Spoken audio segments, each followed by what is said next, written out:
والمحصنات من النساء إلا ما ملكت أيمانكم كتاب الله عليكم وأحل لكم ما وراء ذلكم أن تبتغوا بأموالكم محصنين غير مسافحين فما استمتعتم به منهن فآتوهن أجورهن فريضة ولا جناح عليكم فيما تراضيتم به من بعد الفريضة إن الله كان عليما حكيما. ومن لم يستطع منكم طولا أن ينكح المحصنات المؤمنات فمما ملكت أيمانكم من فتياتكم المؤمنات والله أعلم بإيمانكم بعضكم من بعض فانكحوهن بإذن أهلهن وآتوهن أجورهن بالمعروف محصنات غير مسافحات ولا متخذات أخدان فإذا أحصن فإن أتين بفاحشة فعليهن نصف ما على المحصنات من العذاب ذلك لمن خشي العنة منكم وأن تصبروا خير لكم والله غفور رحيم. يريد الله ليبين لكم ويهديكم سنن الذين من قبلكم ويتوب عليكم والله عليم حكيم. والله يريد أن يتوب عليكم ويريد الذين يتبعون الشهوات أن تميلوا ميلا عظيما. يريد الله أن يخفف عنكم وخلق الإنسان ضعيفا. يا أيها الذين آمنوا لا تأكلوا أموالكم بينكم بالباطل إلا أن تكون تجارة عن تراض منكم ولا تقتلوا أنفسكم إن الله كان بكم رحيما. ومن يفعل ذلك عدوانا وظلما فسوف نصليه نارا وكان ذلك على الله يسيرا. إن تجتنبوا كبائر ما تنهون عنه نكفر عنكم سيئاتكم وندخلكم مدخلا كريما. ولا تتمنوا ما فضل الله به بعضكم على بعض للرجال نصيب مما اكتسبوا وللنساء نصيب مما اكتسبن واسألوا الله من فضله إن الله كان بكل شيء عليما. ولكل جعلنا موالي مما ترك الوالدان والأقربون والذين عقدت أيمانكم فآتوهم نصيبهم إن الله كان على كل شيء شهيدا. الرجال قوامون على النساء بما فضل الله بعضهم على بعض وبما أنفقوا من أموالهم فالصالحات قانتات حافظات للغيب بما حفظ الله واللاتي تخافون نشوزهن فعظوهن واهجروهن في المضاجع واضربوهن فإن أطعنكم فلا تبغوا عليهن سبيلا إن الله كان عليا كبيرا. وإن خفتم شقاق بينهما فابعثوا حكما من أهله وحكما من أهلها إن يريدا إصلاحا يوفق الله بينهما إن الله كان عليما خبيرا. واعبدوا الله ولا تشركوا به شيئا وبالوالدين إحسانا وبذي القربى واليتامى والمساكين والجار ذي القربى والجار ذي القربى والجار الجنب والصاحب بالجنب وابن السبيل وما ملكت أيمانكم إن الله لا يحب من كان مختالا فخورا الذين يبخلون ويأمرون الناس بالبخل ويكتمون ما آتاهم الله من فضله وأعتدنا للكافرين عذابا مهينا والذين ينفقون أموالهم رئاء الناس ولا يؤمنون بالله ولا باليوم الآخر ومن يكن الشيطان له قرينا فساء قرينا وماذا عليهم لو آمنوا بالله واليوم الآخر وأنفقوا مما رزقهم الله وكان الله بهم عليما إن الله لا يظلم مثقال ذرة وإن تك حسنة يضاعفها ويؤت من لدنه أجرا عظيما فكيف إذا جئنا من كل أمة بشهيد وجئنا بك على هؤلاء شهيدا يومئذ يود الذين كفروا وعصوا الرسول لو تسوى بهم الأرض ولا يكتمون الله حديثا يا أيها الذين آمنوا لا تقربوا الصلاة وأنتم سكارى حتى تعلموا ما تقولون ولا جنبا إلا عابري سبيل حتى تغتسلوا وإن كنتم مرضى أو على سفر أو جاء أحد منكم من الغائط أو لامستم النساء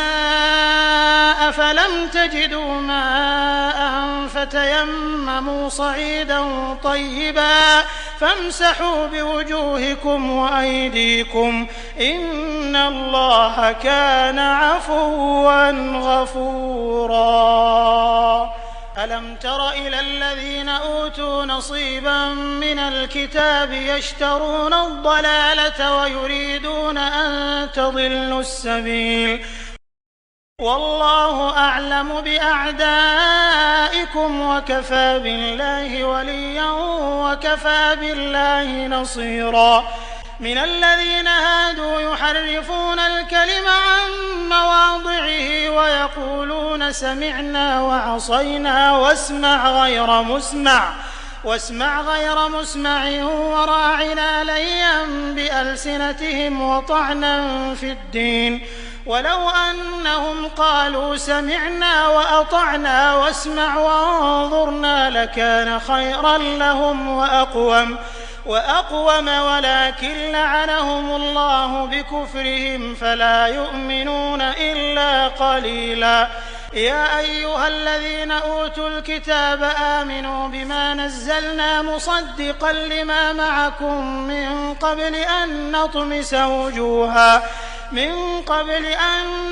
وجوها فنردها على أدبارها أو نلعنهم كما لعنا أصحاب السبت وكان أمر الله مفعولا إن الله لا يغفر أن يشرك به ويغفر ما دون ذلك لمن يشاء ومن يشرك بالله فقد افترى إثما عظيما ألم تر إلى الذين يزكون أنفسهم بل الله يزكي من يشاء ولا يظلمون فتيلا انظر كيف يفترون على الله الكذب وكفى به إثما مبينا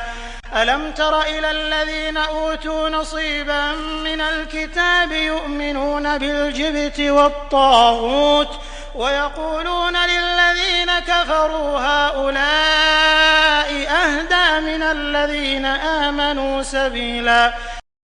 أولئك الذين لعنهم الله ومن يلعن الله فلن تجد له نصيرا أم لهم نصيب من الملك فإذا لا يؤتون الناس نقيرا أم يحسدون الناس على ما آتاهم الله من فضله فقد آتينا آل إبراهيم الكتاب والحكمة وآتيناهم ملكا عظيما فمنهم من آمن به ومنهم من صد عنه وكفى بجهنم سعيرا إن الذين كفروا بآياتنا سوف نصليهم نارا كلما نضجت جلودهم بدلناهم جلودا غيرها ليذوقوا العذاب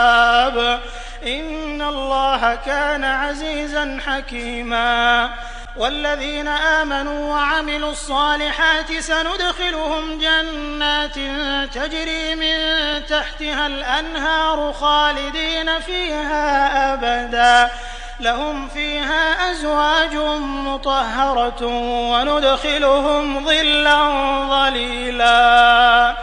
إن الله يأمركم أن تؤدوا الأمانات إلى أهلها وإذا حكمتم بين الناس أن تحكموا بالعدل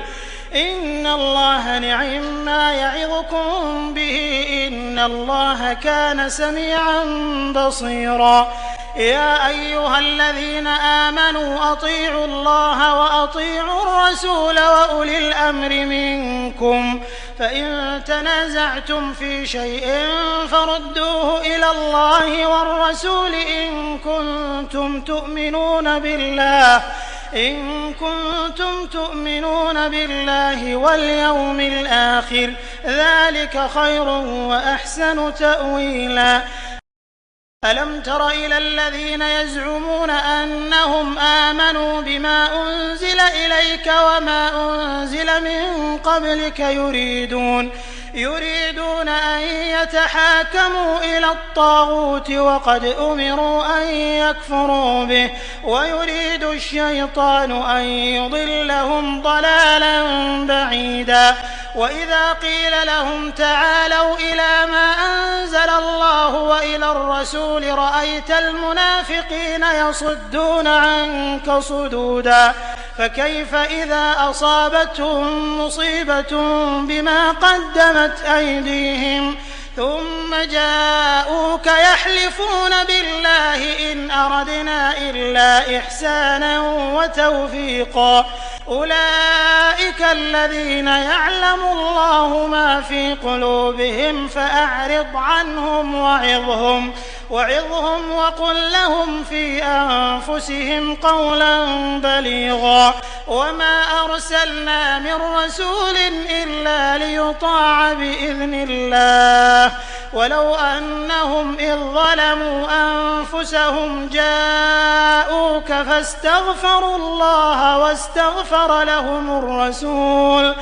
فاستغفروا الله واستغفر لهم الرسول لوجدوا الله توابا رحيما فلا وربك لا يؤمنون حتى يحكموك فيما شجر بينهم ثم لا يجدوا في أنفسهم حرجا مما قضيت ويسلموا تسليما ولو أنا كتبنا عليهم أن اقتلوا أنفسكم أو اخرجوا من دياركم ما فعلوه إلا قليل منهم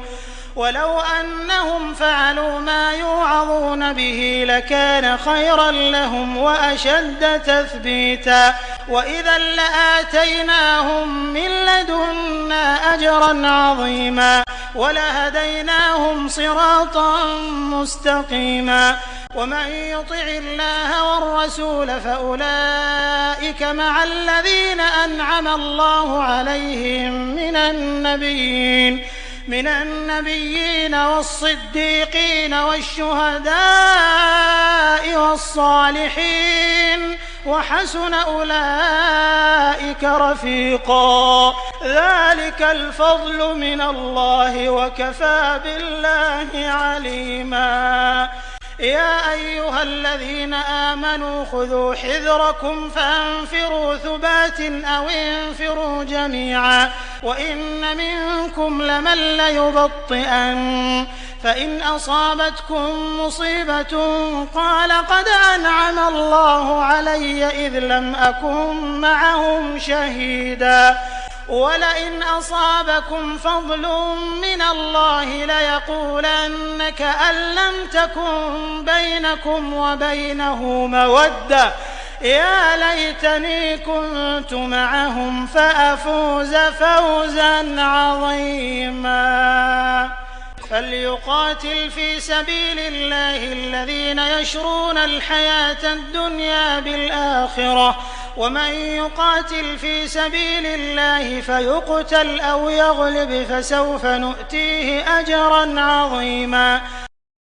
وما لكم لا تقاتلون في سبيل الله والمستضعفين من الرجال والنساء والولدان الذين يقولون ربنا أخرجنا من هذه القرية الظالم أهلها واجعل لنا من لدنك وليا واجعل لنا من لدنك نصيرا الذين آمنوا يقاتلون في سبيل الله والذين كفروا يقاتلون في سبيل الطاغوت فقاتلوا أولياء الشيطان إن كيد الشيطان كان ضعيفا ألم تر إلى الذين قيل لهم كفوا أيديكم وأقيموا الصلاة وآتوا الزكاة فلما كتب عليهم القتال إذا فريق منهم يخشون الناس كخشية الله أو أشد خشية وقالوا ربنا لم كتبت علينا القتال لولا أخرتنا إلى أجل قريب قل متاع الدنيا قليل والآخرة خير لمن اتقى ولا تظلمون فتيلا أينما تكونوا يدرككم الموت ولو كنتم في بروج مشيدة وإن تصبهم حسنة يقولوا هذه من عند الله وإن تصبهم سيئة يقولوا هذه من عندك قل كل من عند الله فما لهؤلاء القوم لا يكادون يفقهون حديثا ما أصابك من حسنة فمن الله وما أصابك من سيئة فمن نفسك وأرسلناك للناس رسولا وكفى بالله شهيدا من يطع الرسول فقد أطاع الله ومن تولى فما أرسلناك عليهم حفيظا ويقولون طاعة فإذا برزوا من عندك بيت طائفة منهم غير الذي تقول والله يكتب ما يبيتون فأعرض عنهم وتوكل على الله وكفى بالله وكيلا أفلا يتدبرون القرآن ولو كان من عند غير الله لوجدوا فيه اختلافا كثيرا وإذا جاءهم أمر من الأمن أو الخوف أذاعوا به ولو ردوه إلى الرسول وإلى أولي الأمر منهم لعلمه الذين يستنبطونه منهم ولولا فضل الله عليكم ورحمته لاتبعتم الشيطان إلا قليلا فقاتل في سبيل الله لا تكلف إلا نفسك وحرض المؤمنين عسى الله أن يكف بأس الذين كفروا والله أشد بأسا وأشد تنكيلا من يشفع شفاعة حسنة يكن له نصيب منها ومن يشفع شفاعة سيئة يكن له كفل منها وكان الله على كل شيء مقيتا وإذا حييتم بتحية فحيوا بأحسن منها أو ردوها إن الله كان على كل شيء حسيبا الله لا إله إلا هو ليجمعنكم إلى يوم القيامة لا ريب فيه ومن أصدق من الله حديثا فما لكم في المنافقين فئتين والله أركسهم بما كسبوا أتريدون أن تهدوا من أضل الله ومن يضلل الله فلن تجد له سبيلا ودوا لو تكفرون كما كفروا فتكونون سواء فلا تتخذوا منهم أولياء حتى يهاجروا في سبيل الله فإن تولوا فخذوهم واقتلوهم حيث وجدتموهم ولا تتخذوا منهم وليا ولا نصيرا إلا الذين يصلون إلى قوم بينكم وبينهم ميثاق أو جاءوكم حصرت صدورهم أن يقاتلوكم أو يقاتلوا قومهم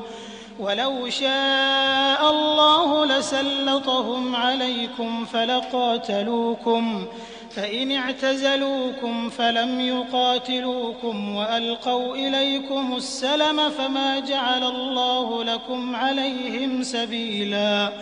ستجدون آخرين يريدون أن يأمنوكم ويأمنوا قومهم كلما ردوا إلى الفتنة أركسوا فيها فإن لم يعتزلوكم ويلقوا إليكم السلم ويكفوا أيديهم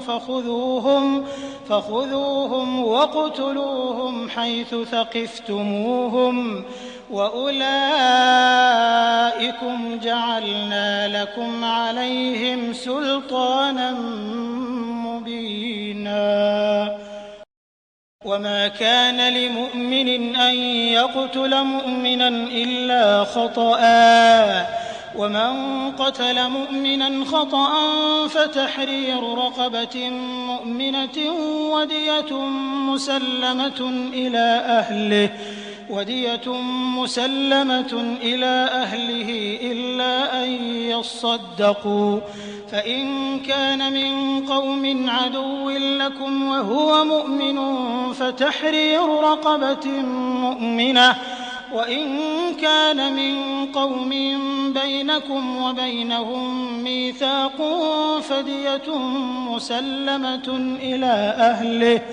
فدية مسلمة إلى أهله وتحرير رقبة مؤمنة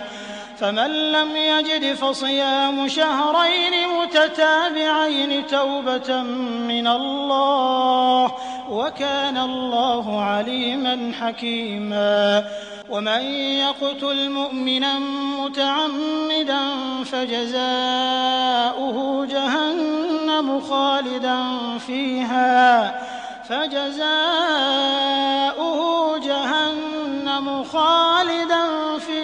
وغضب الله عليه ولعنه وأعد له عذابا عظيما يا أيها الذين آمنوا إذا ضربتم في سبيل الله فتبينوا ولا تقولوا لمن ألقى إليكم السلام لست مؤمنا تبتغون عرض الحياة الدنيا فعند الله مغانم كثيرة كذلك كنتم من قبل فمن الله عليكم فتبينوا إن الله كان بما تعملون خبيرا. لا يستوي القاعدون من المؤمنين غير أولي الضرر والمجاهدون في سبيل الله بأموالهم وأنفسهم فضل الله المجاهدين بأموالهم وأنفسهم على القاعدين درجة وكلا وعد الله الحسنى وفضل الله المجاهدين على القاعدين أجرا عظيما درجات منه ومغفرة ورحمة وكان الله غفورا رحيما. إن الذين توفاهم الملائكة ظالمي أنفسهم قالوا فيم كنتم قالوا كنا مستضعفين في الأرض قالوا ألم تكن أرض الله واسعة فتهاجروا فيها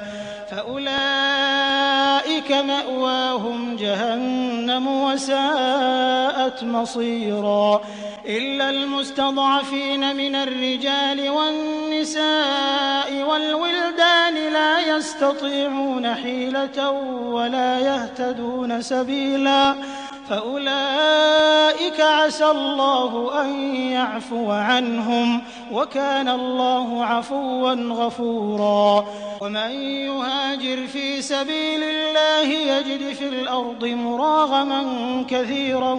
وسعة ومن يخرج من بيته مهاجرا إلى الله ورسوله ثم يدركه الموت فقد وقع أجره على الله وكان الله غفورا رحيما. وإذا ضربتم في الأرض فليس عليكم جناح أن تقصروا من الصلاة إن خفتم أن يفتنكم الذين كفروا إن الكافرين كانوا لكم عدوا مبينا. وإذا كنت فيهم فأقمت لهم الصلاة فلتقم طائفة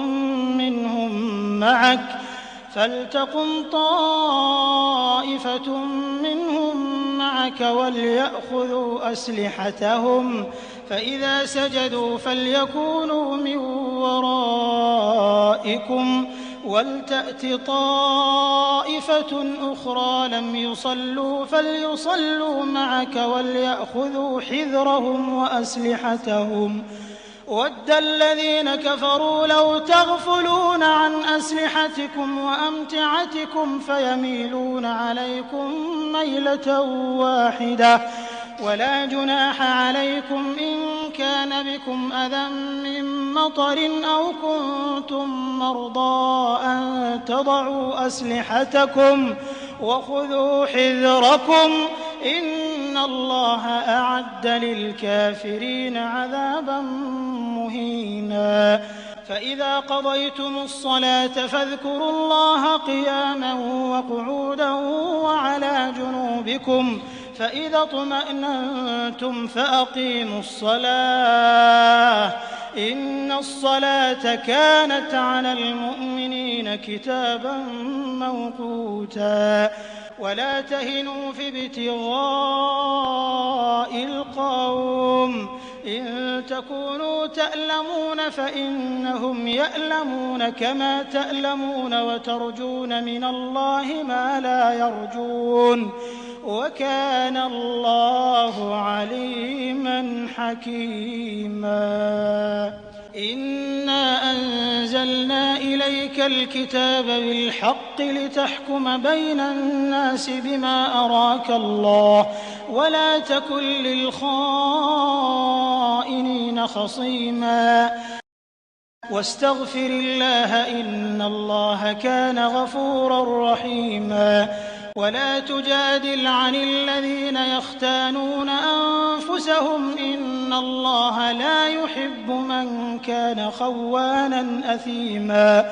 يستخفون من الناس ولا يستخفون من الله وهو معهم إذ يبيتون ما لا يرضى من القول وكان الله بما يعملون محيطا ها أنتم هؤلاء جادلتم عنهم في الحياة الدنيا فمن يجادل الله عنهم يوم القيامة أم من يكون عليهم وكيلا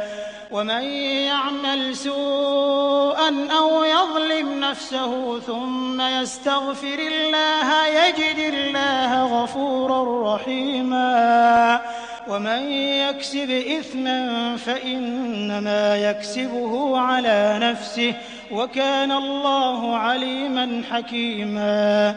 ومن يكسب خطيئة أو إثما ثم يرم به بريئا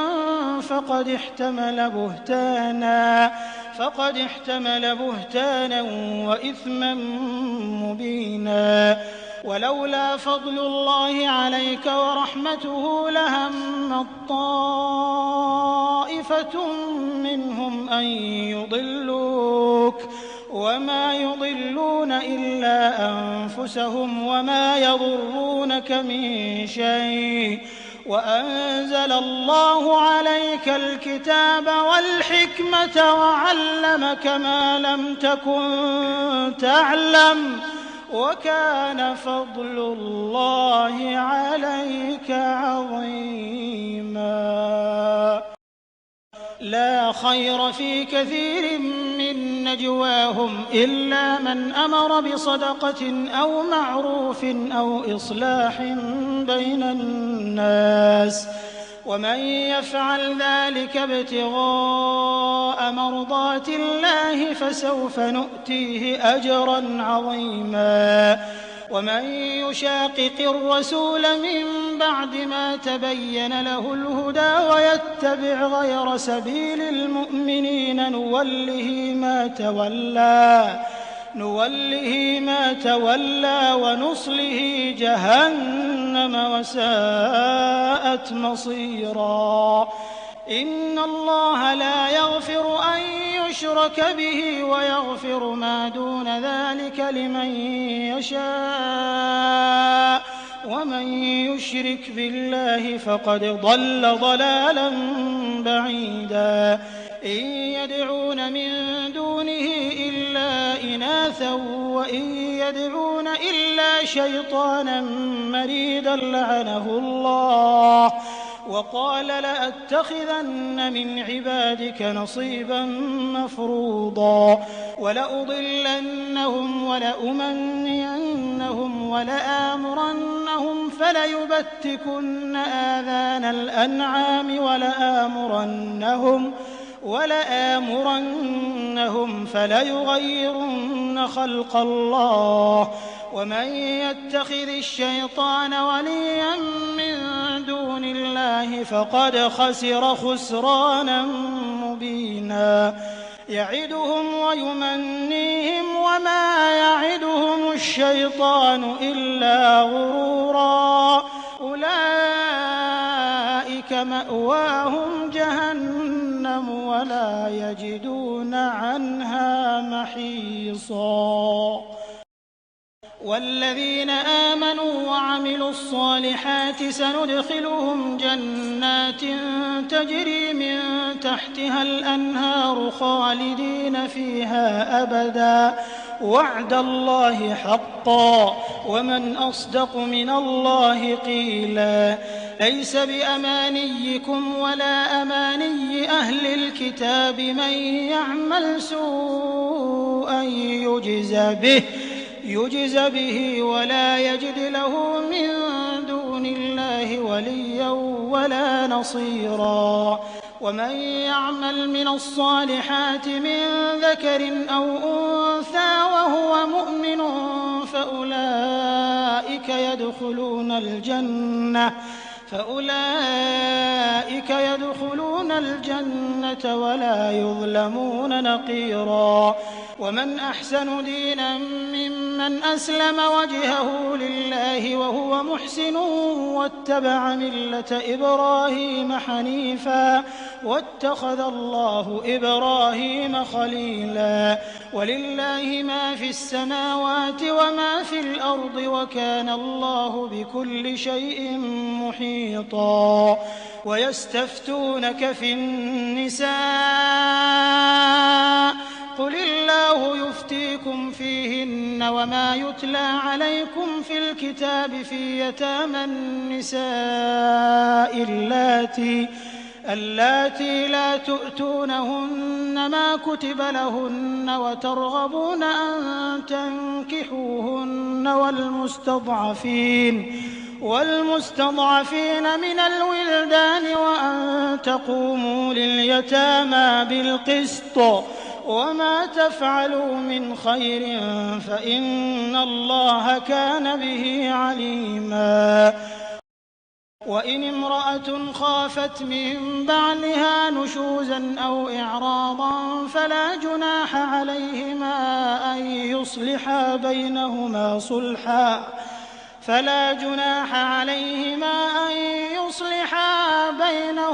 صلحا والصلح خير. وأحضرت الأنفس الشح وإن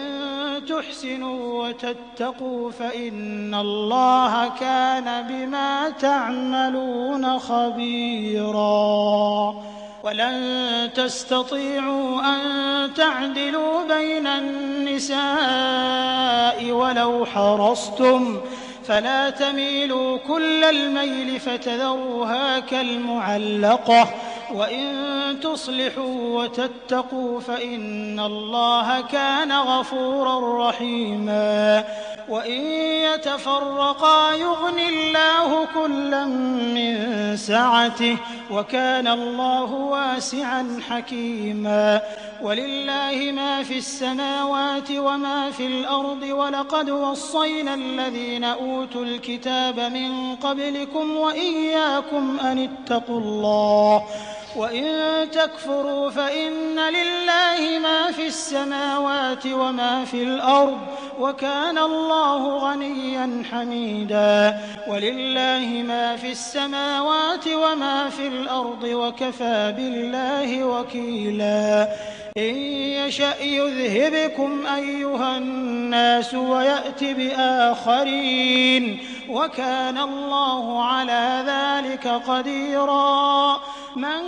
كان يريد ثواب الدنيا فعند الله ثواب الدنيا والآخرة وكان الله سميعا